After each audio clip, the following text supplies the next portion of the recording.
ছোট ছোট করে কেটে নিয়েছি, আলুটাও ছোট ছোট করে কেটে নিয়েছি। কড়ি রেখেছি আদা আর কাঁচা লঙ্কা। এই মশলাটা ভেজে গুঁড়ো করে দেবো। গরম মশলা আছে, তেজপাতা আছে, ধনে, জিরে, শুকনো লঙ্কা, লবণ হলুদ দিয়ে প্রেসারে সিটি মেরে নেবো। কাঁচা লঙ্কাটা ধুয়ে রেখেছিলাম, কেটে দিয়ে দিলাম। হলুদ দিলাম, হলুদ নিয়ে লবণ দিলাম।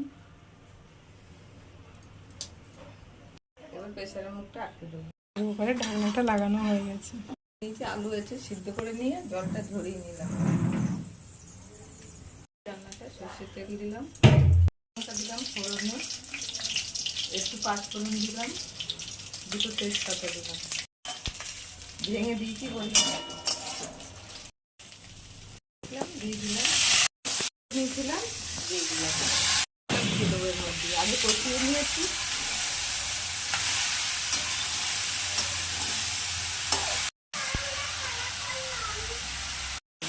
তারপরে এই গরম জলটা দিতে হবে।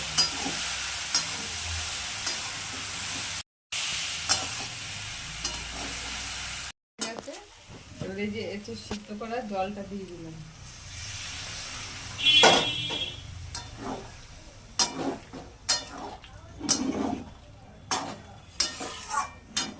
গুঁড়ো করে রেখেছি, দিয়ে দিলাম।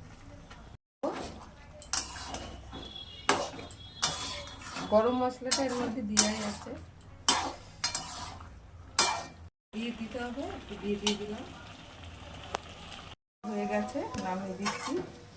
এটা কিন্তু ঘন্ট করলাম আলু। একবারে নিরামিষ এইভাবে এঁচোড়ে ঘন্ট করে খেয়ে দেখবেন।